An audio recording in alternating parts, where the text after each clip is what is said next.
बापूश्री और उनके सत्संग में पधारे हुए सभी भक्त भाई बहनों, मैं इलाहाबाद से आया हूं। मेरा नाम राजीव दीक्षित है और पिछले कुछ वर्षों से मैं भारतीय संस्कृति और इस राष्ट्र को बचाने के एक आंदोलन में लगा हुआ हूं।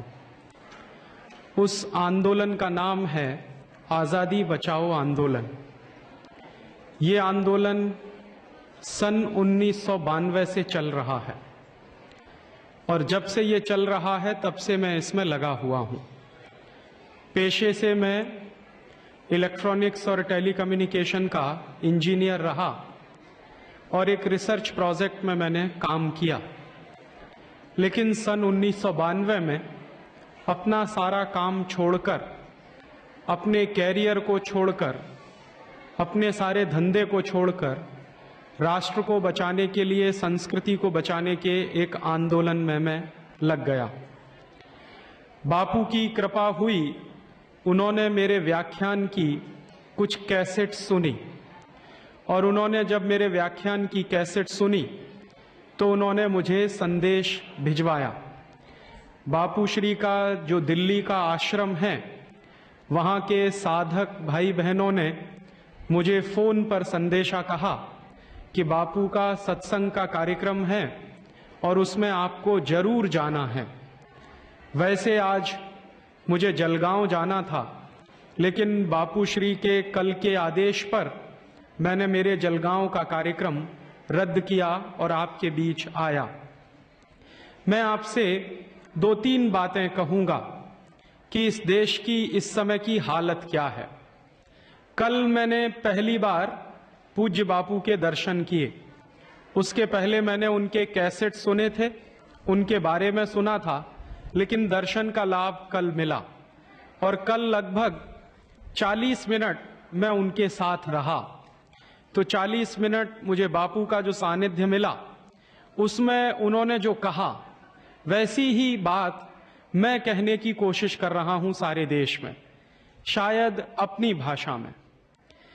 बापू ने मुझको कहा, और कल बापू का जो कार्यक्रम था बोंटा में, वहां भी उन्होंने कहा कि ये 50 साल की आजादी आई है या सारे देश की बर्बादी हुई है।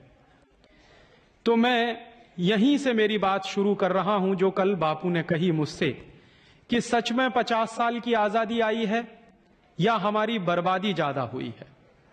पिछले 50 साल में जो आजादी हमको मिली है, उस आजादी का मतलब क्या है?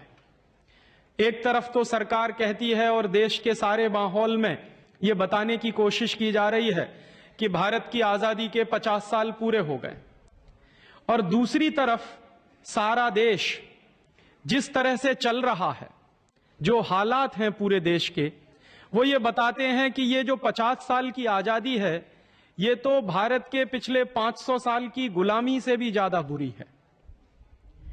और मैं भी यही बात कह रहा हूं जो बापू कह रहे हैं कि आजादी के 50 साल पूरे हुए हैं या गुलामी के 500 साल पूरे हुए हैं। और जब मैं ये कहता हूं कि गुलामी के 500 साल पूरे हुए हैं, तो कुछ लोग मुझसे कहते हैं कि राजीव भाई आप ऐसा क्यों बोलते हैं? तो उसके पीछे कुछ गंभीर कारण हैं और उसके पीछे कुछ ठोस सच्चाइयां हैं। ये 500 साल की गुलामी की बात क्या है? आज से लगभग 500 साल पहले एक परदेशी आया था हमारे देश में, उसका नाम था वास्को डिगामा। 20 मई 1498 को वास्को डिगामा भारत में आया, और वास्को डिगामा जो भारत में आया, वहां से भारत की गुलामी की एक नींव पड़ी। पुर्तगालियों ने हमारे देश को गुलाम बनाया। वास्को डिगामा पुर्तगाल से आया था, और इस देश में इतिहास में जो गलत काफी हम पढ़ते हैं और पढ़ाते हैं, तो हमको इतिहास में यह पढ़ाया जाता है कि वास्को डिगामा भारत की खोज करने के लिए आया था। यह बात सच नहीं है। वास्तविकता यह है कि वास्को डिगामा इस देश को ईसाई बनाने के लिए आया था, और वास्को डिगामा को ईसाईयत का प्रचार करने के लिए हिंदुस्तान में भेजा गया था। और वो कौन सी ऐसी बात है जिससे यह पता चलता है? सन 1492 का एक दस्तावेज मेरे पास है, एक डॉक्यूमेंट मेरे पास है सन 1492 का। और वो जो सन 1492 का दस्तावेज है वो पुर्तगाल का एक डॉक्यूमेंट है, पोर्चुगीज भाषा में लिखा हुआ है। वो 1492 का जो दस्तावेज है वो कहता क्या है? 1492 के दस्तावेज में दो बातें हैं जो समझने की हैं। पहली बात यह है कि उस जमाने में जो ईसाईयत का धर्मगुरु होता था, जो पोप होता था, उसने एक आदेश जारी किया सारी दुनिया में। और वो आदेश क्या जारी किया? 1492 में ईसाईयत के धर्मगुरु पोप द्वारा जो आदेश जारी किया वो पोर्चुगीज भाषा में लिखा हुआ है। उस आदेश में उसने ये कहा कि 1492 के बाद सारी दुनिया को दो हिस्सों में बांट दिया जाए। दुनिया का एक हिस्सा होगा पूर्वी हिस्सा और दुनिया का दूसरा हिस्सा होगा पश्चिमी हिस्सा।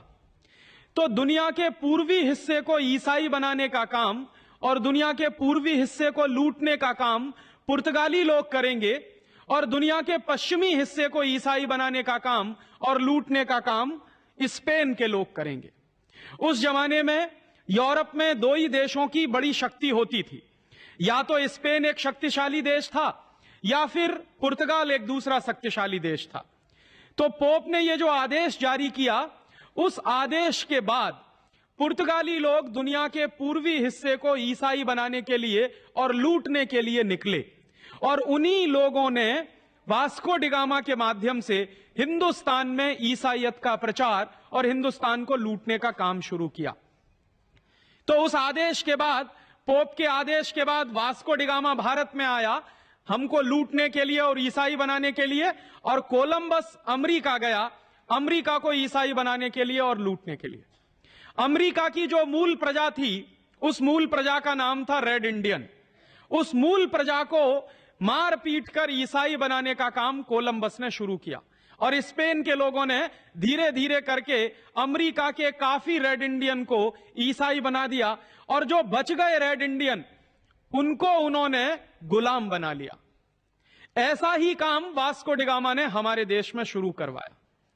तो मैं जो कहता हूं वो ये कि 500 साल पहले एक गुलामी की शुरुआत इस देश में हुई और वो गुलामी की नींव डाली वास्को डिगामा ने पूर्वी भारत में, माने पूर्वी दुनिया के हिस्से में, भारत जिसका एक अंग है, और पश्चिमी हिस्से में कोलंबस ने। और वो गुलामी चलती रही। पुर्तगालियों ने इस देश में गोवा नाम के राज्य पर करीब 450 साल तक शासन किया। गोवा जो हमारे देश का हिस्सा है वो गोवा पुर्तगालियों के कब्जे में रहा। और जहां हम लोग बैठे हैं दमन और द्वीप, ये भी पुर्तगालियों के कब्जे में रहा। 1510 से लेकर 1961 तक लगभग 451 साल ये पूरा का पूरा इलाका पुर्तगालियों का गुलाम रहा।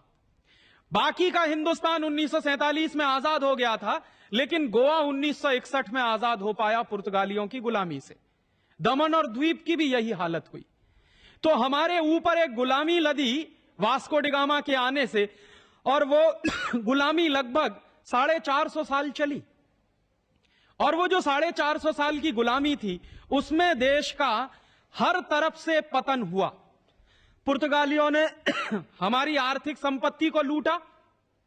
उसके बाद इस देश में फ्रांसीसी घुस गए, उन्होंने इस देश को लूटा। फिर उसके बाद इस देश में डच लोग घुस गए, उन्होंने इस देश को लूटा।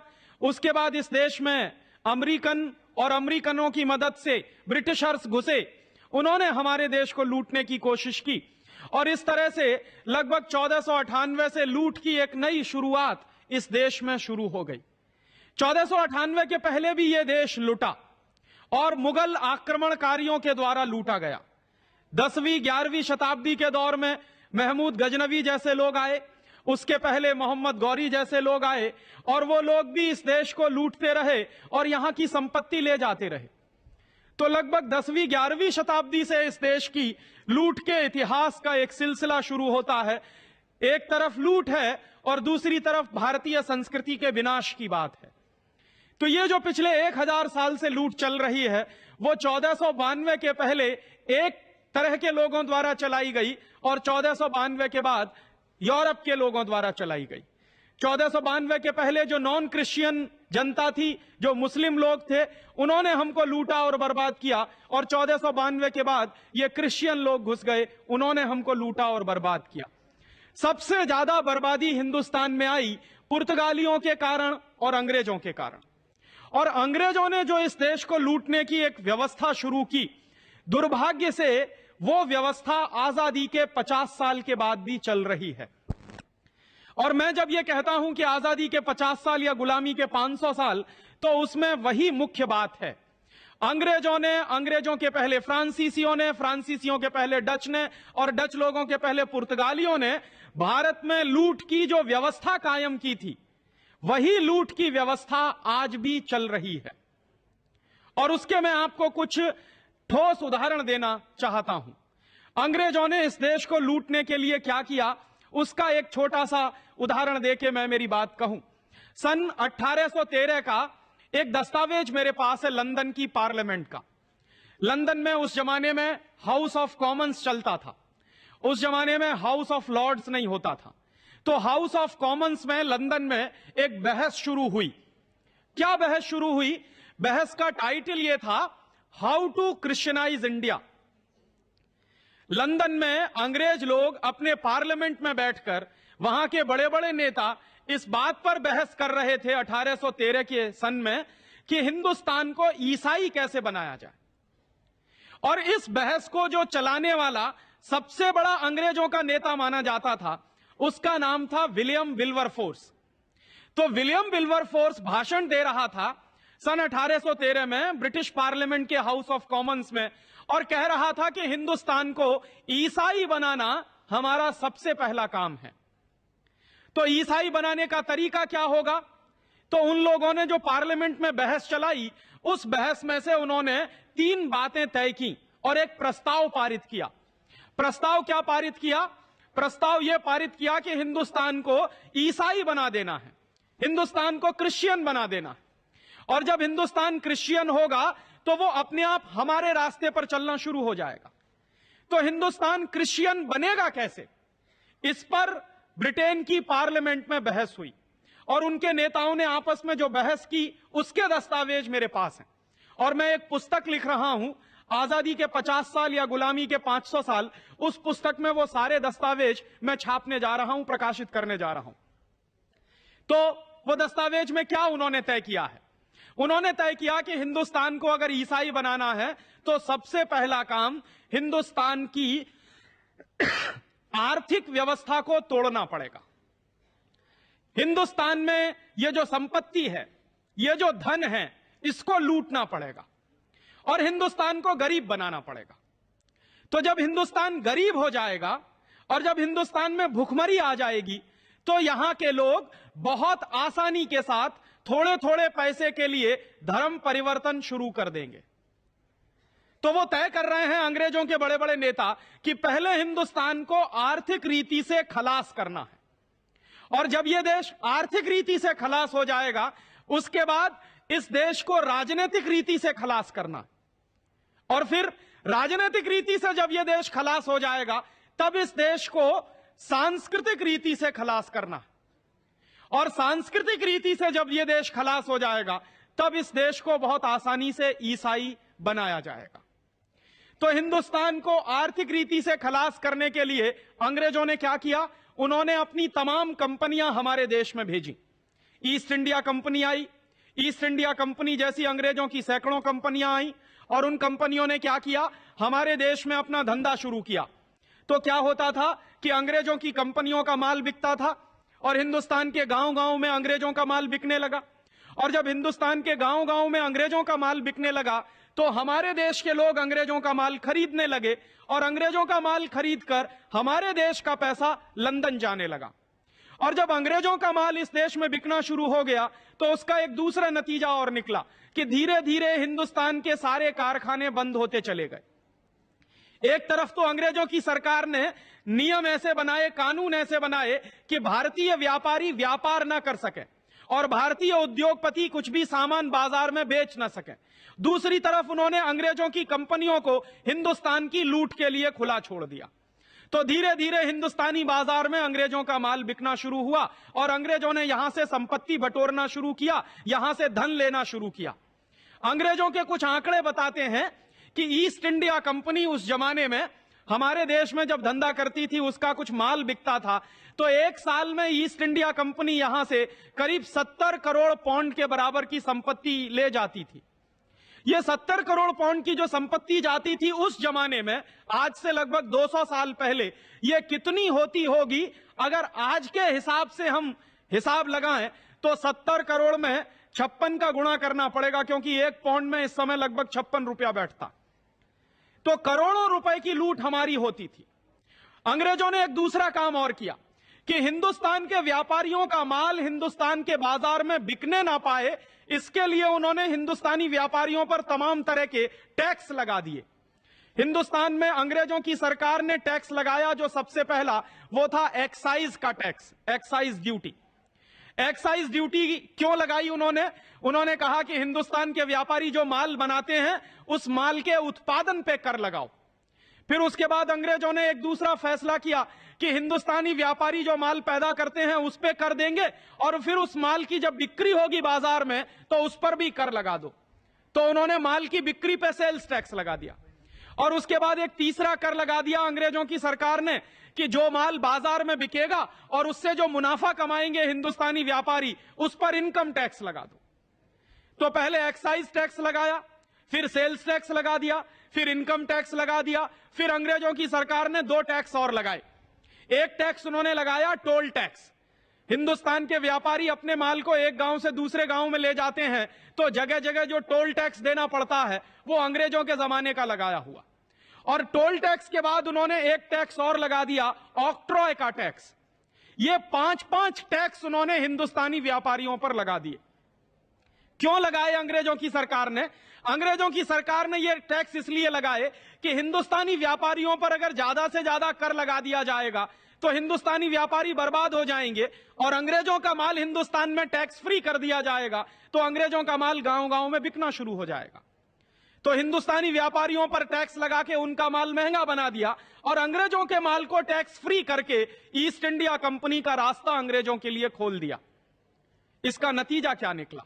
इसका नतीजा यह निकला कि धीरे धीरे ये हिंदुस्तान, जो एक जमाने में दुनिया का सबसे बड़ा औद्योगिक देश था, 1835-1840 तक हम दुनिया के सबसे बड़े निर्यातक देश थे।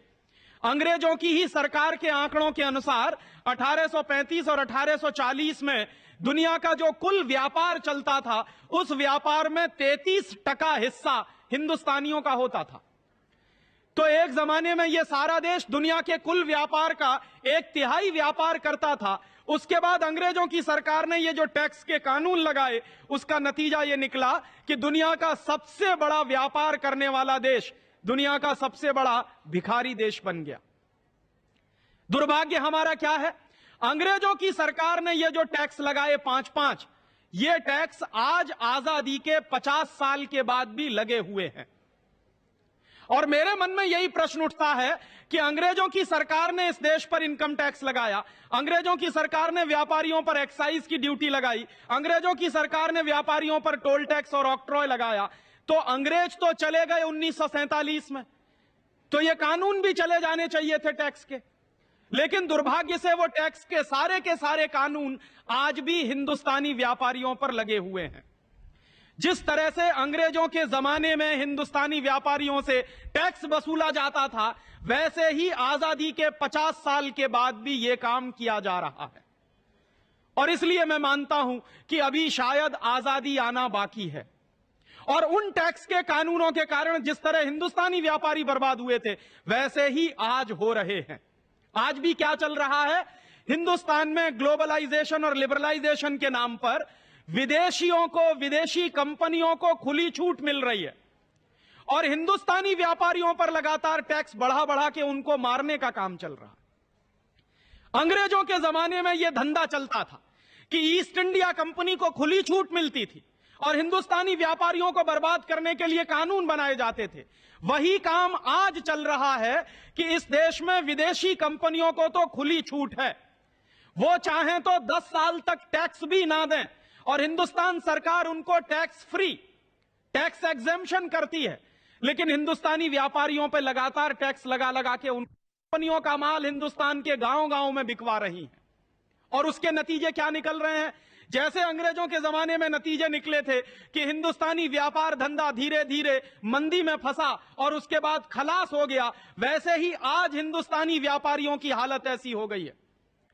यहां अगर कुछ व्यापारी भाई बैठे हों तो वो ये बात जानते हैं कि पिछले 40 साल में जितनी भयंकर मंदी इस साल आई है व्यापार में, उद्योग में, उतनी भयंकर मंदी कभी नहीं आई इस देश में। यह जो भयंकर मंदी चल रही है इस देश में आजकल, वो भयंकर मंदी उन नीतियों का परिणाम है जो अंग्रेजों के जमाने में लागू की गई थी और आज भी चल रही हैं। और इसलिए मैं कहता हूं कि हम अभी भी शायद पूरी तरह से आजाद नहीं हैं। मेरे मन में दुख इस बात का है कि जो कानून अंग्रेजों के जमाने में चलते थे, जिस तरह से चलते थे, वही कानून आजादी के 50 साल के बाद भी चल रहे हैं।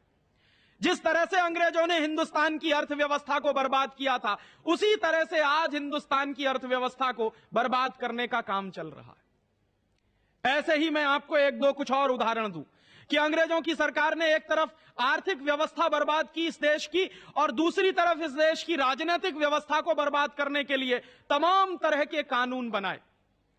अंग्रेजों का यह मानना था, एक अंग्रेज ऑफिसर इस देश में आया था, उसका नाम था डलहौजी, और डलहौजी अक्सर यह कहा करता था कि हिंदुस्तान के गांव की व्यवस्था को अगर बर्बाद करना है तो हिंदुस्तान के किसानों से जमीन छीनना शुरू करो। और हिंदुस्तान के किसानों की जमीन छीन छीन कर अंग्रेजों की सरकार उसको अपनी संपत्ति घोषित करती थी। यह किस आधार पर होता था?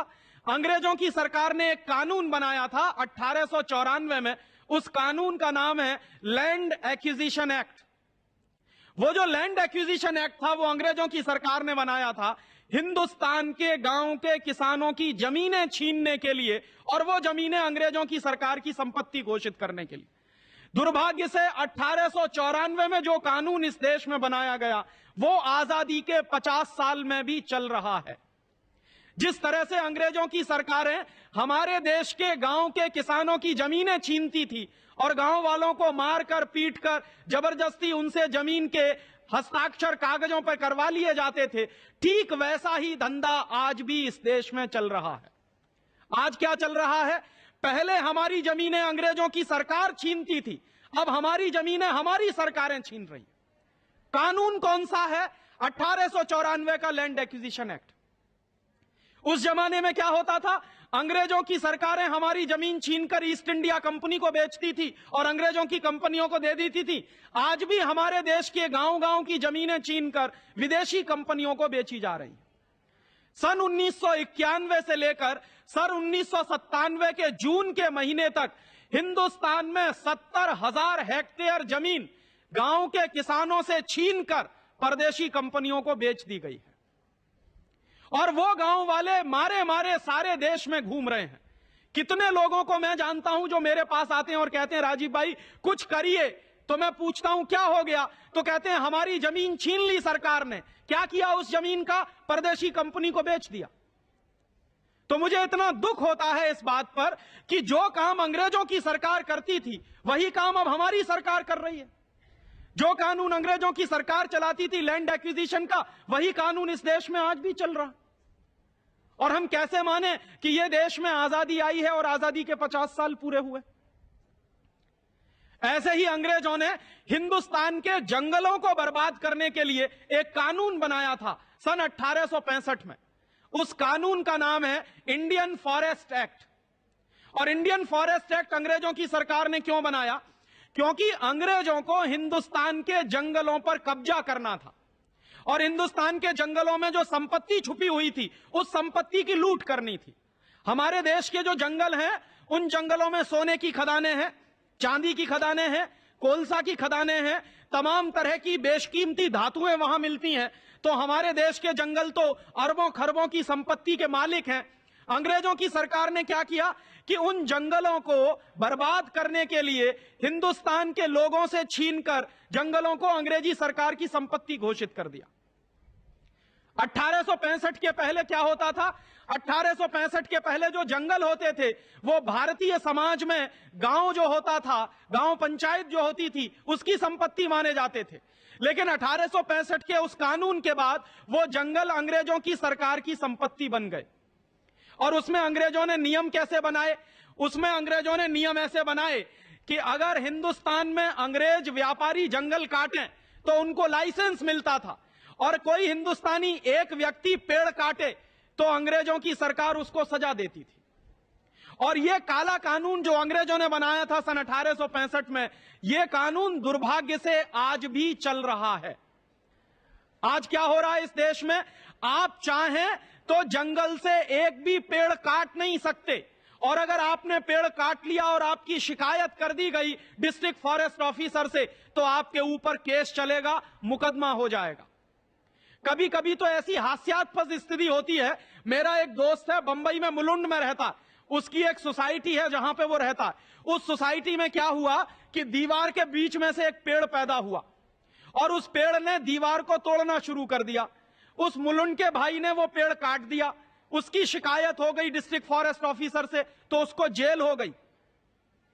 और एक दिन वो मेरे पास आया कि राजीव भाई, मैंने मेरे घर में लगाया हुआ पेड़ जो मुझे परेशानी कर रहा था वो काटा, तो मुझ पर शिकायत हुई और मुझे जेल हो गई। तो मैंने कहा, दुर्भाग्य तुम्हारा यह है कि ये जो कानून है जिसके आधार पर तुमको जेल हुई, ये अंग्रेजों के जमाने का बनाया हुआ है। और दूसरे बाजू में हमारे देश में क्या होता है?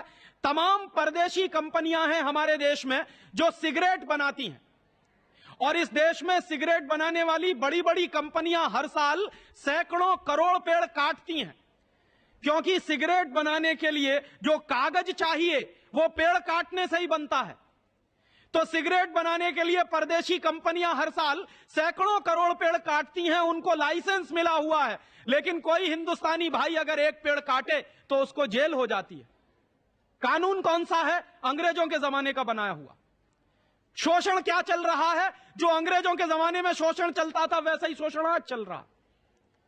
जो जंगल पहले गांव समाज की संपत्ति होते थे, गांव की संपत्ति होते थे, उनको अंग्रेजों की सरकार ने अपनी संपत्ति बना लिया, और वही आज भी चल रहा है इस देश में।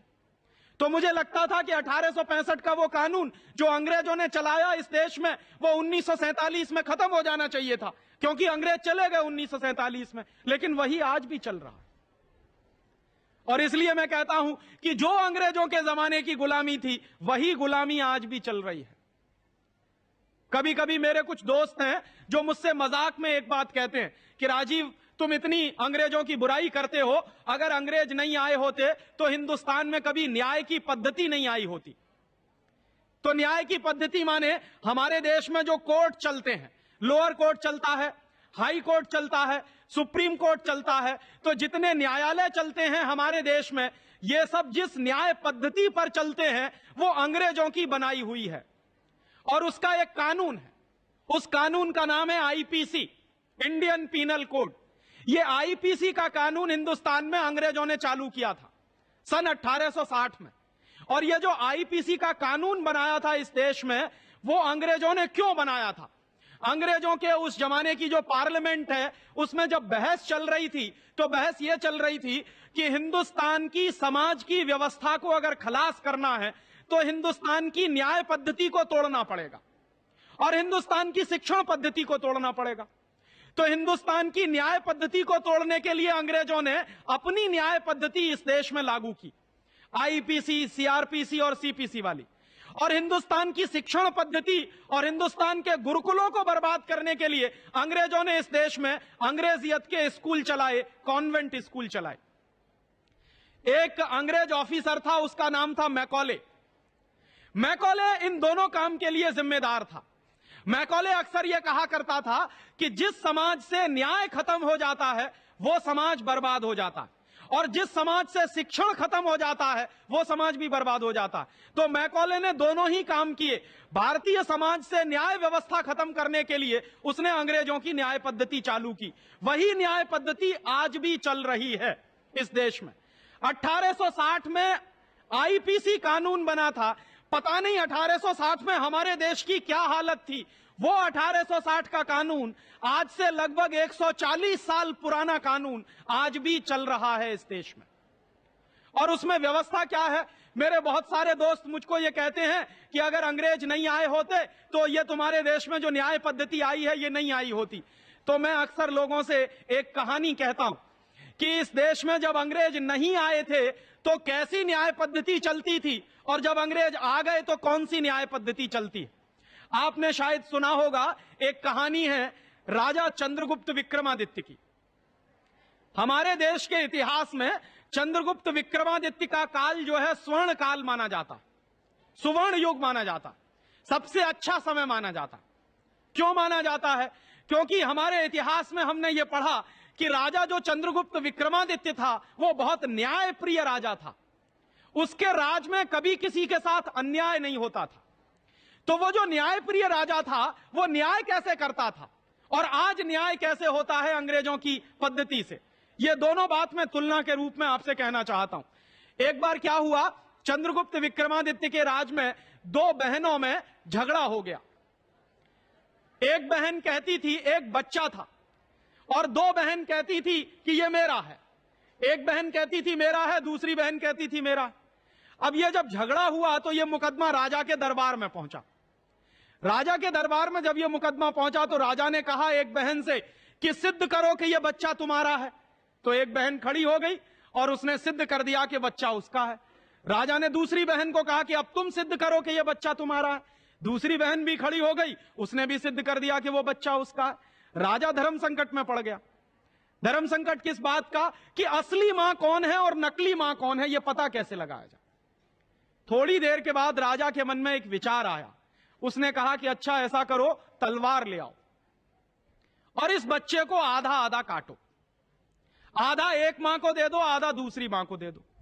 तो जैसे ही जल्लाद तलवार लेकर आया और बच्चे को काटने के लिए राजा ने तलवार उठाई, वैसे ही असली मां खड़ी हो गई और असली मां ने कहा कि नहीं, बच्चे को काटो मत, चाहो तो पूरा का पूरा दूसरी बहन को दे दो। राजा समझ गया कि जो असली मां है वो अपनी आंखों के सामने अपने बच्चे को कटता हुआ नहीं देख सकती, भले ही वो दूसरे के पास चला जाए, कम से कम जिंदा तो रहेगा। राजा को जब यह पता चला कि असली मां वही है जिसने ये कहा कि बच्चे को काटो मत, तो उसने क्या किया कि नकली मां से बच्चा लेकर असली मां को दे दिया। यह न्याय राजा के दरबार में 3 मिनट के अंदर हो गया। माने यह केस गया राजा के दरबार में, 2 महिलाओं का मुकदमा था, 3 मिनट के अंदर चंद्रगुप्त विक्रमादित्य ने न्याय कर दिया और बच्चा किसका है यह फैसला हो गया। अंग्रेजों की न्याय पद्धति जो चलती है, उस न्याय पद्धति में अगर आप इस केस को लेकर सुप्रीम कोर्ट चले जाइए, हाई कोर्ट चले जाइए या किसी लोअर कोर्ट में चले जाइए, तो मैं आपको गारंटी से कह सकता हूं कि कम से कम आपको 20 साल लग जाएगा। यह तय नहीं हो पाएगा कि कौन असली मां है और कौन नकली मां है। जब चंद्रगुप्त विक्रमादित्य का राज चलता था तो किसी भी मुकदमे का फैसला 3 मिनट में होता था और न्याय मिलता था। आज अंग्रेजों की न्याय पद्धति चलती है, आईपीसी की, सीआरपीसी की, सीपीसी की, तो 20-20 साल लग जाते हैं और फैसला नहीं हो पाता कि कौन अपराधी है और कौन अपराधी नहीं है। तो जब अंग्रेज नहीं आए थे तो ऐसी न्याय पद्धति हमारे देश में चलती थी, और जब अंग्रेज आए तो उन्होंने भारतीय न्याय पद्धति का सत्यानाश कर दिया, और दुर्भाग्य से वही न्याय पद्धति ये चल रही है इस देश में। यह न्याय पद्धति क्या है? इसमें किसी को न्याय नहीं मिलता, मुकदमे का फैसला होता है कानून के आधार पर। अगर वो कानून गलत है तो गलत फैसला होगा। कानून बनाता कौन है? कानून बनाते हैं हमारे पार्लियामेंट में बैठे हुए बड़े बड़े चोर और बदमाश।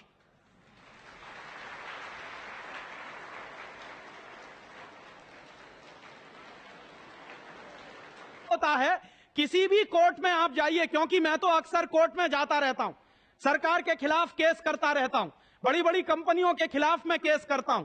हमेशा मुझे एक ही बात सुनाई देती है न्यायालय में कि हम लोग फैसला करते हैं कानून के आधार पर।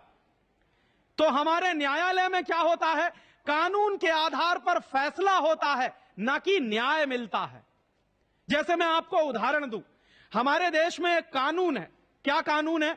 16 साल से ऊपर की अगर गाय है या बैल है तो उसको काट देना चाहिए, यह कानून है। अब आप मुझे यह बताइए कि 16 साल से ऊपर की गाय और बैल को काट देना चाहिए, कानून यह कहता है। क्यों कहता है? तो वो कहते हैं कि वो बूढ़ी हो गई है, तो इसके हिसाब से तो बूढ़े मां बाप हैं, उनको भी काट देना चाहिए क्योंकि वो भी बूढ़े हो गए। तो कानून तो यह है कि 16 साल से ऊपर के गाय और बैल कट सकते हैं, लेकिन ये गाय और बैल अगर कटते हैं तो न्याय कहां होता है? कानून का पालन तो होता है, लेकिन न्याय कहां है इसमें? क्योंकि प्रकृति में कोई भी जीव अगर बना है तो भारतीय संस्कृति के अनुसार किसी भी जीव की हिंसा करने का अधिकार हमको नहीं है। चींटी को भी मेरी मां आटा डालती है। एक दिन मैंने मेरी मां से पूछा कि तुम चींटी को आटा क्यों डालती हो, कीड़ी को आटा क्यों डालती हो? तो उसने कहा कि मैं मेरे धर्म का पालन करती हूं। तो जिस देश में कीड़ी को आटा डालने से धर्म का पालन होता हो, उस देश में गाय बैल काटे जाते हैं कानून के आधार पर। यह न्याय कहां है? यह तो सरासर अन्याय है। और गाय बैल काटने के लिए कानून किसने बनाया है? अंग्रेजों ने बनाया है। 1850 के आसपास से अंग्रेजों की सरकार ने इस देश में गाय काटने के लिए कत्ल कारखाने खोले। क्यों खोले? अंग्रेजों का यह मानना था कि जो गाय है वो हिंदुस्तान के समाज का केंद्र बिंदु है। क्यों? क्योंकि मेरे हिंदू धर्म में और हिंदू धर्म की मान्यताओं के अनुसार यह कहा जाता है कि गाय में 33 करोड़ देवी देवता रहते हैं और गाय का दान इस देश में सबसे बड़ा दान है। मरते समय आदमी को कहा जाता है कि गाय का दान करके जाओ, तो वो जो गाय का दान कर रहा है माने 33 करोड़ देवी देवताओं का वंदन कर रहा है। तो जिस देश की परंपराओं में गाय में 33 करोड़ देवताओं का निवास रहता हो, गाय को जिस देश में मां कहा जाता हो, गाय से हम सबकी पूरी की पूरी संस्कृति चलती हो, उसके गोबर से खाद मिलता हो, उसके मूत्र से दवाएं मिलती हो, उस देश में अंग्रेजों की सरकार ने गाय को काटने का कानून बनाया और उस कानून के लिए कत्ल कारखाने खोल दिए। और उस दिन से हिंदुस्तान में गाय कटना चालू हो गया। अंग्रेजों ने हिंदुस्तान में गाय काटना क्यों शुरू किया? अंग्रेजों ने हिंदुस्तान में गाय काटना इसलिए शुरू किया कि जैसे जैसे गाय कटेगी वैसे वैसे हिंदू धर्म का नाश होता चला जाएगा। और हिंदू धर्म का नाश ही नहीं होगा, बल्कि भारत की जो कृषि की पद्धति है, यहां के किसानों को जो खाद मिलता है, उसके मूत्र से जो फर्टिलाइजर बनता है, वो भी नहीं मिलेगा। तो हिंदुस्तानी खेती बर्बाद होती चली जाएगी, गाय भी बर्बाद होती चली जाएगी। उसके कुछ साल के बाद अंग्रेजों की सरकार ने एक दूसरा कानून बना दिया कि गाय से ज्यादा नंदी को काटो, बुल को काटो। नंदी जो भगवान शंकर का इस देश की मान्यताओं के अनुसार वाहन है, जो हर शंकर के मंदिर के बाहर आपको मिलेगा, उस नंदी को काटने का कानून अंग्रेजों की सरकार ने चलाया। और अंग्रेजों की सरकार क्या कहती थी कि अगर नंदी खत्म हो जाएगा तो गाय नहीं रहेगी, और अगर नंदी खत्म हो जाएगा गाय नहीं रहेगी, बची हुई गाय को हम काट देंगे तो हिंदुस्तानी लोग वैसे ही सांस्कृतिक रूप से गुलाम होते चले जाएंगे और हिंदुस्तानी व्यवस्था से अंग्रेजियत की व्यवस्था में आते चले जाएंगे। दुर्भाग्य से वो कानून अंग्रेजों की सरकार ने चलाए थे और उस जमाने में अंग्रेजों की सरकार ने 350 कत्ल कारखाने खोले थे उस कानून के आधार पर। आज क्या हालत है आपको मालूम है? 1947 में हम आजाद हो गए और 1947 में जब हम आजाद हुए तो मुझको लगता था कि अंग्रेजों के जमाने का ये जो गाय को काटने का कानून है, नंदी को काटने का कानून है और वो जो 350 कत्ल कारखाने हैं वो सब बंद हो गए होंगे, क्योंकि अंग्रेजों की सरकार तो अत्याचारी सरकार थी। वो सरकार तो इस देश को बर्बाद करने के लिए बनाई गई थी, तो इसलिए वो कानून तो खत्म हो गए होंगे। लेकिन मैं आपको आज बहुत ही दुख और दुर्भाग्य से कह रहा हूं कि अंग्रेजों के जमाने में तो 350 कत्ल कारखाने थे। आज आजादी के 50 साल में 1997 में इस देश में 36,000 कत्ल कारखाने हैं। माने उस जमाने में गाय कम कटती थी, 350 कत्ल कारखाने थे। अब आजादी के 50 साल में उससे ज्यादा कटती है और 36,000 कत्ल कारखाने। कानून कौन सा है? अंग्रेजों के जमाने का बनाया हुआ गाय के कत्ल का कानून। अंग्रेजों की सरकार क्या कहती थी कि कुछ लोगों को गाय का कत्ल करके मांस बेचना है और उनको अपनी जीविका चलानी है। तो वो कहते थे कि हर व्यक्ति को जीविका चलाने का फंडामेंटल राइट है, तो जो लोग गाय का मांस बेचकर जीविका चलाते हैं उनको भी जीविका चलाने का अधिकार है। यही बात हिंदुस्तान की सरकार आज कहती है कि जो कत्ल कारखाने चल रहे हैं उनके आधार पर जिन लोगों की जीविका चल रही है उनको जीविका चलाने का अधिकार है। क्यों? क्योंकि फंडामेंटल राइट है। कहां से मिल गया है ये फंडामेंटल राइट? अच्छा, तो ताजमहल को धुआं न लग जाए इसलिए 4 लाख आदमी को बेरोजगार कर, ये सवाल आता है।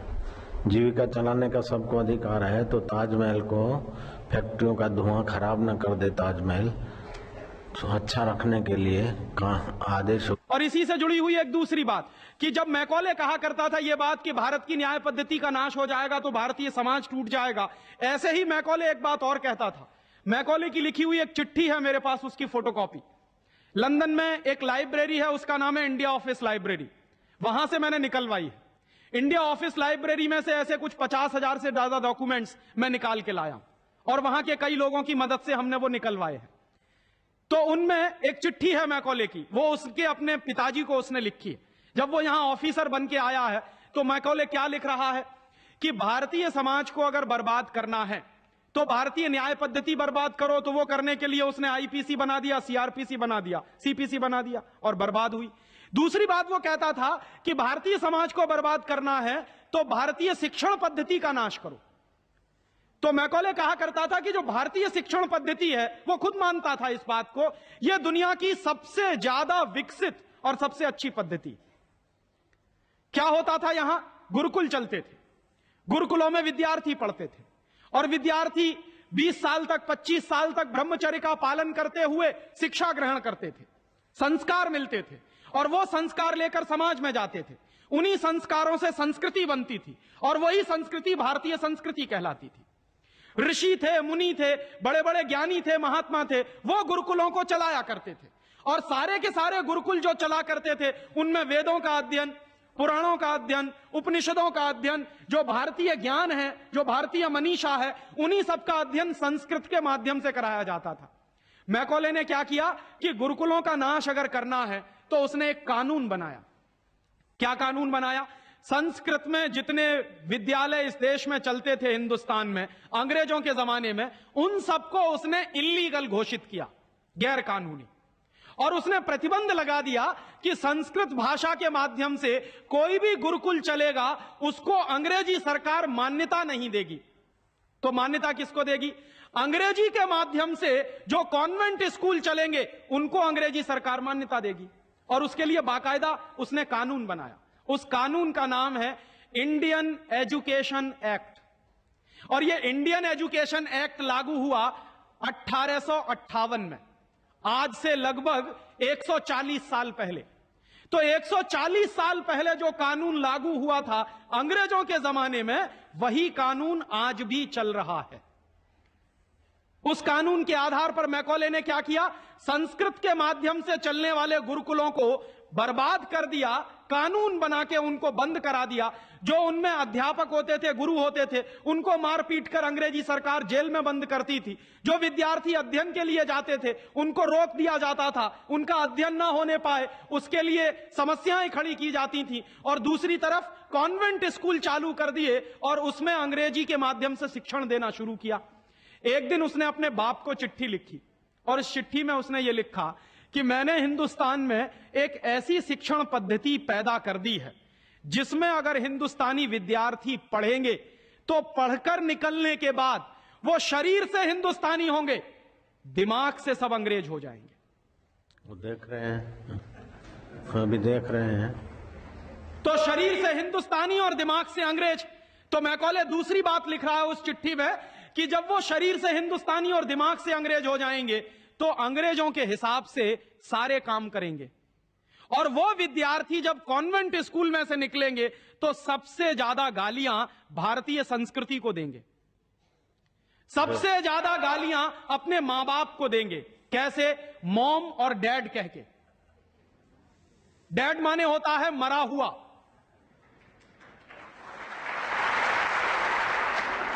और मम्मी माने होता है शव। इजिप्ट में आप जाइए, मिस्र एक देश है, वहां पे ममीज कहा जाता है किसको? मरे हुए आदमी के शव को। तो हमारी मां हो गई मम्मी, मम्मी, और पिताजी हो गए डैड।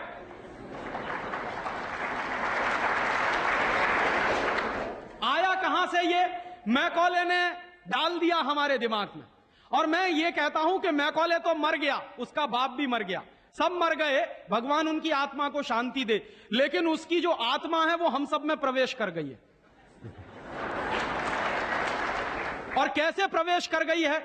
मैं आपको ये इतिहास की सच्चाई बता रहा हूं कि जिस जमाने में मैकॉले ने इस देश में सबसे पहला कॉन्वेंट स्कूल खोला था कलकत्ता में, वो कॉन्वेंट स्कूल चला नहीं, बंद हो गया। क्यों बंद हो गया? क्योंकि कोई भी भारतीय मां बाप अपने बच्चे को कॉन्वेंट में पढ़ाने को नहीं भेजता था। अंग्रेजों के जमाने की बात बता रहा हूं। अंग्रेज अपनी पूरी ताकत लगाकर भी इस देश में कॉन्वेंट स्कूल चला नहीं पाए, लेकिन अंग्रेजों के जाने के बाद गांव गांव में, गली गली में कॉन्वेंट स्कूल चल रहे हैं। और ऐसे मम्मी डैडी पैदा हुए हैं इस देश में जो बच्चे का जन्म लेने के पहले रजिस्ट्रेशन करवाए आते हैं कॉन्वेंट स्कूलों। कहते हैं कि अगर रजिस्ट्रेशन नहीं कराया तो एडमिशन नहीं मिलेगा। तो कॉन्वेंट स्कूल में पढ़ाना बहुत जरूरी है बच्चे को। और मैं अक्सर पूछता हूं कि काहे को पढ़ाते हैं कॉन्वेंट स्कूल में?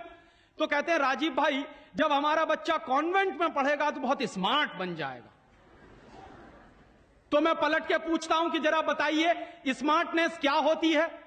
तो अक्सर मां बाप मुझे जवाब देते हैं जो दिल्ली बंबई में रहते हैं कि हम बच्चे को कॉन्वेंट में इसलिए पढ़ने को भेजते हैं कि जब वो कॉन्वेंट में पढ़ेगा तो टाई लगाएगा, मोजे जूते पहनेगा, बढ़िया सूट है। तो अंग्रेजों के देश में टाई इसलिए लगाई जाती है कि वहां ठंडी बहुत पड़ती है, सर्दी बहुत पड़ती है, और एक साल में 6 महीने भयंकर बर्फ पड़ती है। कभी कभी तो यह हालत होती है कि 6-7 महीने सूर्य भगवान के दर्शन नहीं होते। और वहां की जलवायु ऐसी है कि आज अगर सूर्य निकला तो जरूरी नहीं है कि कल भी निकलेगा, परसों भी निकलेगा, नरसों भी निकलेगा। भारत में ऐसा नहीं है। आज अगर निकला है तो कल भी निकलेगा, परसों भी निकलेगा, 3 महीने बाद भी निकलेगा, 1 साल बाद भी निकलेगा, ऐसे ही निकलेगा। इंग्लैंड के लोग ये गारंटी से नहीं कह सकते। तो वहां ठंडी बहुत पड़ती है, सर्दी बहुत पड़ती है। और जिन देशों में सर्दी बहुत पड़ती है, ठंडी बहुत पड़ती है, वहां के लोगों को अक्सर जुकाम बहुत होता है, नाक चलती है। तो जब नाक चलती है तो उस नाक को पोंछने के लिए बार बार जेब से रूमाल निकालना पड़ता। तो उन्होंने क्या किया कि एक रूमाल गले में लटका लो जो नाक पोंछने के काम आएगा। और टाई का माने क्या होता है? अंग्रेजी का शब्द है TIE। टाई का माने होता है गले के चारों तरफ लटकाया गया कोई कपड़ा। किस काम आता है वहां पर? नाक पोंछने के। क्यों करते हैं? क्योंकि ठंडी बहुत पड़ती है, सर्दी बहुत पड़ती है। हमारे देश में तो 1 साल में 9 महीने गर्मी पड़ती है, और यहां गुजरात में तो 12 महीने गर्मी पड़ती है। मैं तो यूपी का रहने वाला हूं, वहां थोड़ी बहुत ठंडी जरूर पड़ती है, यहां तो बिल्कुल नहीं पड़ती। तो वहां तो इसलिए टाई लगाते हैं कि उनको जरूरत है उसकी। हम हमारे बच्चों को क्यों लटका रहे हैं अपने गले में टाई? मर गए अंग्रेज और चला गया मैकॉले, लेकिन उसकी आत्मा का वास हम सब में हो गया। जिसको देखो वो कॉन्वेंट स्कूल में घुसा रहा है अपने बच्चों को, जिसको देखो वो अंग्रेजियत की तरफ ले जा रहा है। बड़े शर्म की बात है, शर्म की बात है, सावधान होना चाहिए। एक बार बंबई में मैंने एक जगह व्याख्यान में पूछा, पढ़े लिखे कुछ लोग बैठे थे, कि आप अपने बच्चों को कॉन्वेंट में क्यों भेजते हैं? आपको मालूम है कॉन्वेंट का मतलब क्या होता? यूरोप के देशों में कॉन्वेंट का मतलब क्या होता? यूरोप में हजारों साल एक परंपरा रही है जो हमारे यहां कोई सोच भी नहीं सकता उसके बारे में। यूरोप की परंपरा क्या रही है हजारों साल? वहां बच्चे लावारिस छोड़े जाते हैं। आज भी यूरोप के देशों में, अमेरिका में आधे से ज्यादा बच्चे लावारिस तरीके से बड़े होते हैं। और यह परंपरा आज से 100-150 साल पहले तो बड़ी भयंकर थी। तो यूरोप में क्या होता था कि बच्चा पैदा हुआ, छोड़ दिया चर्च के सामने, छोड़ दिया अनाथ आश्रम में, छोड़ दिया किसी और संस्था में, वहां बड़ा होगा। तो जो लावारिस बच्चे वहां पैदा होते हैं, उन लावारिस बच्चों की पढ़ाई लिखाई, उनकी व्यवस्था करने का काम जिस जगह पर किया जाता है उसको कहते हैं कॉन्वेंट। हाँ, बड़ो तुम्हारे छोटे कॉन्वेंट कॉन्वेंट में जा रहे हैं। कॉन्वेंट का माने होता है लावारिस बच्चों के पढ़ने लिखने का स्थान। माने जिन बच्चों के मां नहीं है, जिनके बाप नहीं है, जिनके दादा दादी नहीं है, जिनका कोई कुटुंबीजन नहीं है, उन बच्चों को पढ़ाने के लिए जो स्कूल चलाए गए यूरोप में, उनको कॉन्वेंट स्कूल कहते हैं। तो हम हमारे बच्चों को कॉन्वेंट में क्यों भेज रहे हैं? हाय राम, तौबा तौबा। यहां तो मां भी है और बाप भी है, लेकिन हम इतने बेवकूफ हो गए हैं कि मां बाप के रहते हुए बच्चे को लावारिस बनाने के लिए कॉन्वेंट में भेज रहे हैं। और वहां जाके बच्चे पढ़ते हैं तो क्या पढ़ते हैं? कल जो बापू कह रहे थे किस्से में, वही बंबई में एक दंपत्ति ने मुझे कहा, पति पत्नी थे, कहने लगे राजीव भाई अगर बच्चा अंग्रेजी नहीं पढ़ेगा तो पीछे रह जाएगा। तो मैंने उनसे पूछा आपको मालूम है दुनिया में कितने देशों में अंग्रेजी चलती है? तो कहने लगे अंग्रेजी तो अंतर्राष्ट्रीय भाषा है। मैंने कहा आपको तब जानकारी नहीं है।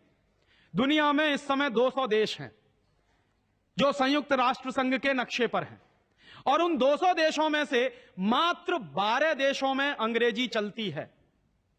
बाकी 188 देशों में उन देशों की अपनी भाषाएं चलती हैं।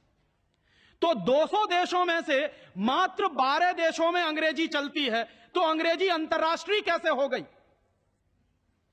अगर 200 में से 150 देशों में अंग्रेजी चलती तो मैं मान लेता कि अंग्रेजी अंतर्राष्ट्रीय भाषा, लेकिन मुश्किल से 12 देशों में जो भाषा चलती है उसको हम कहते हैं कि अंतर्राष्ट्रीय भाषा। और दूसरी बात, उसी दंपत्ति ने कहा कि राजीव भाई अंग्रेजी बहुत समृद्ध भाषा है, बहुत रिच लैंग्वेज है। जो शब्द उन्होंने इस्तेमाल किया, रिच लैंग्वेज माने समृद्ध भाषा। तो मैंने उनसे कहा कि दुनिया में अंग्रेजी से ज्यादा रद्दी दूसरी कोई भाषा नहीं है। बिल्कुल ठीक है। क्यों? उसका कारण है, उसका कारण है जानते हैं क्या है? अंग्रेजी में चाचा, मामा, ताऊ, मौसा, फूफा सब अंकल,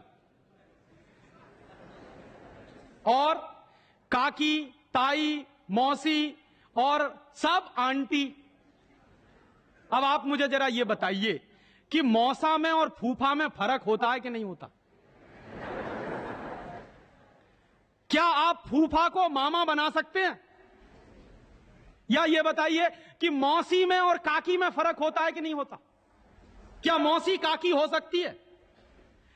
दुनिया की जिस भाषा में रिश्तों को कहने के शब्द ना हो वो सबसे रद्दी भाषा है। बिल्कुल ठीक। हमारे यहां हिंदुस्तान में जितनी भाषाएं चलती हैं, हर भाषा में परिवार के रिश्तों को कहने के लिए विशेष शब्द हैं। वहां नहीं है। वहां क्या है? सब इन-लॉज हैं, चाहे वो लड़की वाले हों चाहे लड़के वाले हों। पता ही नहीं चलता कि ये लड़के वाले इन-लॉज हैं कि लड़की वाले इन-लॉज। या तो सब अंकल हैं या तो सब आंटी हैं। क्यों है ऐसा? क्योंकि अंग्रेजी भाषा में रिश्तों को कहने के लिए शब्द नहीं है। कारण क्या है? अंग्रेजी भाषा में शब्दों की बहुत कमी है। और अंग्रेजी भाषा में शब्दों की कितनी कमी है? अगर मूल रूप से देखा जाए तो अंग्रेजी भाषा में मात्र 2600 शब्द हैं कुल मिला के। और दुनिया की तमाम भाषाओं से जो उधार लिया है अंग्रेजों ने, फ्रेंच भाषा में से लिए हैं, जर्मन में से लिए हैं, इटालियन में से लिए हैं, लैटिन में से लिए हैं, तो तमाम भाषाओं से जो उधार लिए हुए शब्द हैं वो मिला दिए जाएं तो कुल मिला के बैठते हैं 12,000। अंग्रेजी के मूल शब्द हैं 2600 और बाकी के शब्दों को मिला दें तो कुल बैठते हैं 12,000। अब आप हिसाब लगाइए, अंग्रेजी में कुल मिला के 12,000 शब्द हैं। गुजराती में आपको मालूम है कितने शब्द हैं? गुजराती भाषा में 40,000 से ज्यादा शब्द हैं। अब आप मुझे यह बताइए कि अंग्रेजी बड़ी हुई कि गुजराती? तो काहे को नहीं पढ़ाते अपने बच्चों को गुजराती में? और एक दूसरा उदाहरण दूं कि अंग्रेजी में कुल मिला के 12,000 शब्द हैं और मराठी भाषा है हमारे देश की, उसमें इस समय 48,000 शब्द हैं। अंग्रेजी से 4 गुनी बड़ी है मराठी। और हिंदी का हिसाब लगाऊं तो अंग्रेजी में इस समय 12,000 शब्द हैं, हिंदी में इस समय करीब 72,000 शब्द हैं। और हिंदी से एक कदम आगे चलिए, संस्कृत, तो अंग्रेजी में कुल मिला के 12,000 शब्द हैं, संस्कृत में कुल मिला के 1.5 लाख शब्द हैं। और संस्कृत से एक सीढ़ी और ऊपर चढ़िए, प्राकृत, जिसको हम सब भूल गए। प्राकृत को अगर ध्यान में रखें तो प्राकृत में 2.5 से 3 लाख शब्द हैं। दुनिया की सबसे बड़ी भाषा हमारे पास है, लेकिन हम बेवकूफों को मालूम नहीं है कि हमारे पास क्या है। हम पढ़े लिखे इडियट हैं, अंग्रेजी में कहें तो। भाग रहे हैं एक ऐसी भाषा के पीछे जिसमें मात्र 12,000 शब्द हैं, और अपनी भाषाएं छोड़ते चले जा रहे हैं। और ये जो भाषा की गुलामी होती है, ये बहुत खतरनाक होती है। जो आदमी अपनी भाषा बदल सकता है, वो किसी दिन अपनी मां भी बदल सकता। और ये मैं बहुत गंभीर बात कह रहा हूं। आपको कुछ दिन के बाद इस देश में कॉन्वेंट्स में से पढ़कर निकले हुए बच्चे ये कहते मिलेंगे कि वो कहते हैं ना, कॉन्वेंट के बच्चे, उनको तो हर चीज इंपोर्टेड चाहिए। Imported car, imported pen, imported pencil, imported television, imported refrigerator. अभी कुछ दिन के बाद कहेंगे कि अब हमको इंपोर्टेड मम्मी पापा भी चाहिए, क्योंकि आपकी शक्ल उनको अच्छी नहीं लगने वाली। वो तो जो भाषा पढ़ रहे हैं उसके संस्कार ले रहे हैं। तो अंग्रेजी पढ़ रहे हैं तो अंग्रेजी के संस्कार ले रहे हैं, और अंग्रेजी के संस्कार तो अंग्रेजियत के संस्कार हैं। और अंग्रेजियत के संस्कार में तो मां और बाप की इज्जत करने की बात उनको कभी सिखाई नहीं गई है। वो तो आपको भी 2 कौड़ी का मान के फेंक देने वाले। और दुर्भाग्य से यही होता है। कॉन्वेंट स्कूल से निकले हुए बच्चे जितनी गाली अपनी मातृभाषा को देते हैं, अपनी संस्कृति को देते हैं, अपने परिवार को देते हैं, उतनी शायद कोई नहीं देता। तो मैकॉले जो कहा करता था, वो बात आज हमको दिखाई देती है कि कॉन्वेंट में पढ़कर निकलेंगे बच्चे तो ये शरीर से हिंदुस्तानी होंगे, दिमाग से अंग्रेज होंगे। और इसी के संबंध में एक आखिरी बात उसने और कही थी कि ये जो भाषा की गुलामी होती है, ये आदमी के स्वतंत्र चिंतन को रोक देती है। अगर आपको मौलिक चिंतन करना है, अगर आपको स्वस्थ चिंतन करना है, और ऐसा चिंतन करना है जिसमें से कुछ नई रचना हो, तो वो आप अपनी मातृभाषा में ही कर सकते हैं। दुनिया में मातृभाषा में पढ़कर बड़े बड़े वैज्ञानिक पैदा हुए हैं। हम लोग, अक्सर मैं लोगों को कहता हूं कि जो लोग कॉन्वेंट के पीछे पागल हैं, उनको मैं अभी ताजा ताजा उदाहरण देता हूं। हिंदुस्तान में एक वैज्ञानिक है, उसका नाम है डॉक्टर एपीजे कलाम। डॉक्टर एपीजे कलाम को इस साल भारत रत्न मिला है। और डॉक्टर एपीजे कलाम हिंदुस्तान के जिंदा रहने वाले वैज्ञानिकों में इस समय सबसे ऊपर के व्यक्ति हैं। आपको मालूम है, डॉक्टर कलाम की पूरी शिक्षा तमिल में हुई है, अंग्रेजी उन्होंने पढ़ी नहीं है। बहुत वर्षों के बाद उन्होंने थोड़ी अंग्रेजी पढ़ी है काम चलाने के लिए। बचपन से उनकी पूरी शिक्षा उनकी मातृभाषा में हुई है। वो तमिल अच्छी जानते हैं, मलयालम अच्छी जानते हैं, और हिंदुस्तान में आज वो सबसे ऊंची श्रेणी के वैज्ञानिक हैं जिनको भारत रत्न मिला। दुनिया के ऐसे तमाम वैज्ञानिकों के मैं उदाहरण दे सकता हूं। आइंस्टाइन, अल्बर्ट आइंस्टाइन, सारा का सारा काम अपनी मातृभाषा में करता था, जर्मन में, और इसलिए इतना बड़ा बना। फ्रांस में एक वैज्ञानिक था मैक्स प्लैंक, जिसकी थ्योरीज हमारे जैसे इंजीनियर्स को पढ़ाई जाती थी जब हम पढ़ते थे। मैक्स प्लैंक की पूरी शिक्षा फ्रेंच भाषा में हुई थी। तो हम लोग जो अपने मन में गलतफहमी पाल कर बैठे हैं कि हमारे बच्चे अगर अंग्रेजी में नहीं पढ़ेंगे तो उनका विकास नहीं होगा, मैं आपको इसके उल्टी बात कह रहा हूं कि अगर आपके बच्चे अंग्रेजी में पढ़े तब उनका विकास नहीं होने वाला, वो गधे बन जाएंगे, विनाश होगा। हम लोग क्या कर रहे हैं, अपने बच्चों को कॉन्वेंट में भेज कर गधा बना रहे हैं। गधा जानते हैं क्या होता है? गधे के ऊपर बोझा लादते चले जाइए, लादते चले जाइए, लादते चले जाइए, बेचारा चुपचाप चलता चला जाता है, चलता चला जाता है। आजकल बच्चों के कंधे पर जो बस्ते हमने लाद दिए हैं, जरा उनका वजन तो कर लीजिए। जो बच्चे का वजन है उससे ज्यादा बस्ते का वजन है। अभी से आप अपने बच्चे को स्पॉन्डिलाइटिस का मरीज बना रहे हैं। जितना वजन उसका कंधा ढो नहीं सकता, उससे ज्यादा वजन उसके कंधे पे लटका हुआ, और बेचारा वो बस्ता लेके जाता है, लौट के आता है। जब लौट के आता है तो घंटों घंटों का होमवर्क उसको दे दिया जाता है। आप क्या करते हैं, अपनी मगजमारी कम करने के लिए उसका एक ट्यूटर रख देते हैं। ट्यूटर क्या करता है कि स्कूल का होमवर्क मिला, ट्यूटर ने अपना होमवर्क दे दिया। बच्चे का खेलना कूदना बंद, और बच्चा अगर खेलेगा नहीं कूदेगा नहीं तो उसका विकास कैसे होने वाला। तो या तो आपने फंसा दिया बेचारा होमवर्क। मैं अच्छे अच्छे घरों में जाता हूं, सबके बच्चे क्या कर रहे हैं, होमवर्क कर रहे हैं, सवेरे से शाम तक होमवर्क चल रहा है, कभी खत्म होने में ही नहीं आता। भला हो ऐसे स्कूलों का। और उस होमवर्क में से बना क्या रहे हैं और वो होमवर्क कर क्या रहे हैं। मैं आपको मेरी आप बीती सुनाता हूं, किसी दूसरे की नहीं। मैं भी बचपन में अंग्रेजी में मैं पढ़ा, और मैं सबसे ज्यादा गालियां मेरे मां बाप को देता हूं इसके लिए। मेरे पिताजी ने, वो एक बड़े ऑफिसर हैं, ये करने के लिए कि बेटा अंग्रेजी में पढ़ना चाहिए तो बड़ा बनेगा, तो मुझको भी पढ़ा दिया। अब अंग्रेजी माध्यम की जो पढ़ाई है, अंग्रेजियत की जो पढ़ाई है, वो क्या है। मैं आपको एक सॉलिड एग्जाम्पल दूं मेरा। मुझको गणित पढ़ाया जाता था। गणित में क्या पढ़ाते थे, एक फॉर्मूला था जो मुझको रटवाते थे क्लास 9th में जब मैं पढ़ता था। क्या फॉर्मूला था, x plus y whole square is equal to x square plus 2xy plus y square, x minus y whole square is equal to x square minus 2xy plus y square. और अक्सर इसमें गड़बड़ी होती थी, plus का minus होता था, minus का प्लस होता था। तो क्या होता था, मेरी पिटाई होती थी, क्लास में पिटाई होती थी। और मेरे जो अध्यापक थे तो मुझको खूब चिढ़ाते थे और मुझको खूब उल्टा सीधा कहते थे।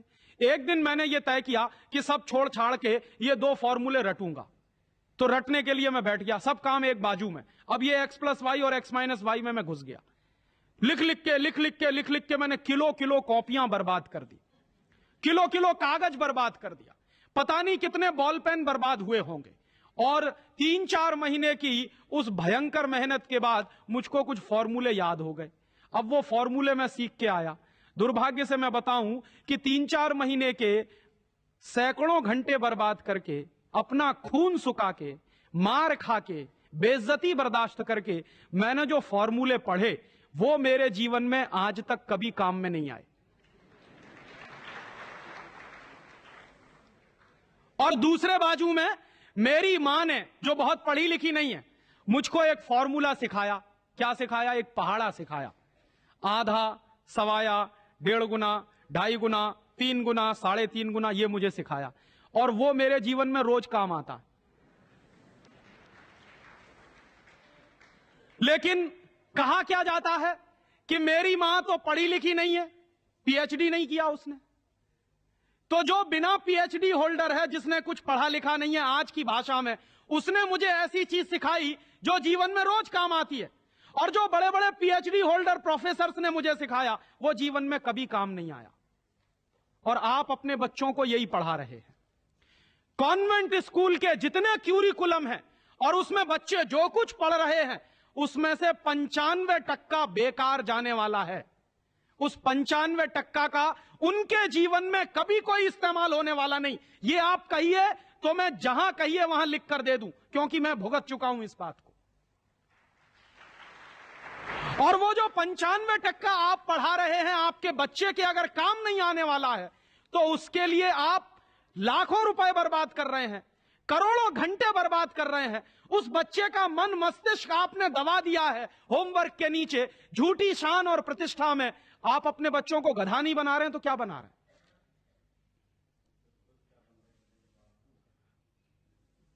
तो आप पूछेंगे क्या करें, तो मैं आपसे एक बुद्धिमानी की बात निवेदन करना चाहता हूं। वो निवेदन यह करना चाहता हूं कि जितनी जल्दी हो अपने बच्चों को इन कॉन्वेंट स्कूलों में से बाहर निकाल लीजिए। और बढ़िया बात है। ये कॉन्वेंट स्कूल में इसलिए भी भेजना बंद करिए कि भारतीय संस्कृति में पिता सिर्फ एक होता है, लेकिन कॉन्वेंट स्कूल में एक फादर भी होता है। इस बात की गंभीरता को समझिए कि भारतीय संस्कृति में पिता एक ही होता है, लेकिन कॉन्वेंट स्कूल में जब बच्चे जाते हैं तो एक दूसरा फादर भी होता है। तो पिता के साथ ये फादर कहां से आ गया? और अगर पिता के साथ फादर आ गया तो पता नहीं क्या क्या आ जाएगा आपके घर में। हां, यह मैं चेतावनी के रूप में कह रहा हूं आपसे। यह सिर्फ इशारे से समझ लीजिए कि अगर बच्चे की पढ़ाई के साथ पिता के साथ फादर आया है तो और बहुत कुछ चला आएगा आपके बच्चे के संस्कार में। और कहीं ऐसा ना हो जाए कि आपके देखते देखते आपका बच्चा क्रिश्चियन ना बन जाए, ईसाई ना बन जाए। इसलिए मैं आपसे एक निवेदन तो यह करने आया कि जितनी जल्दी हो कॉन्वेंट स्कूलों से बच्चे निकाल लीजिए, और एक दूसरा निवेदन और करने आया हूं, जितनी जल्दी हो कॉन्वेंट स्कूलों को डोनेशन देना बंद करिए। हमारा हजारों हजारों रुपए का डोनेशन कॉन्वेंट स्कूलों में जाता। एक बच्चे का एडमिशन कराना है तो वो कहेंगे बिल्डिंग फीस दे दो, वो कहेंगे डोनेशन दे दो, वो कहेंगे इसकी फीस दे दो, उसकी फीस दे दो, और रोज रोज कोई ना कोई मांग चढ़ी ही रहती है। आज फलाना डे, आज धमाका डे, आज ये ले आओ, कल वो ले आओ। बर्बादी हमारी, माने हम हमारे दुश्मन को अपना पैसा दे रहे हैं। दुनिया में ऐसे बेवकूफ लोग मैंने कहीं नहीं देखे जो अपने दुश्मन को अपने घर का पैसा देते हो। आप जानते हैं कि कॉन्वेंट स्कूलों में से निकलने वाले बच्चे भारतीय संस्कृति के विरोधी होने वाले हैं और उनको यूरोप की संस्कृति सिखाई जा रही है, उसके लिए पैसा हम खर्च कर रहे हैं अपने हाथों से।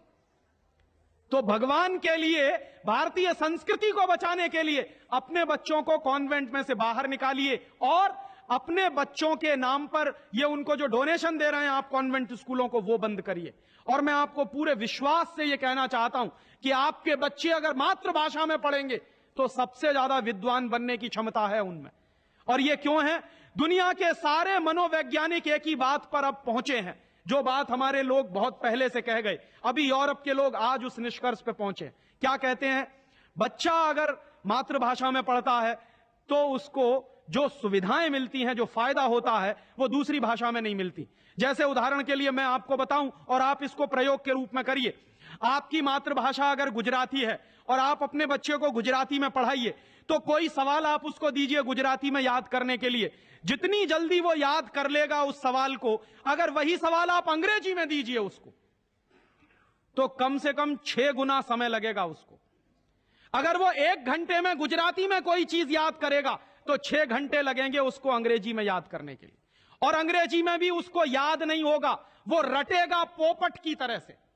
जैसे पोपट होता है ना, रट लेता है, वैसे ही रटेगा। और रटने के बाद क्या करेगा? इम्तिहान में लिख कर आएगा। इम्तिहान में लिख कर आया, उसके 2 दिन बाद पूछिए कि तुमने परसों क्या लिखा है, उसको कुछ याद नहीं। ऐसे ज्ञान का करेगा क्या वो? जो ज्ञान उसको 2 दिन भी याद ना रहे, जो जानकारी उसको 2 दिन भी याद नहीं रहने वाली, उस जानकारी का वो अपने जीवन में करने वाला क्या है?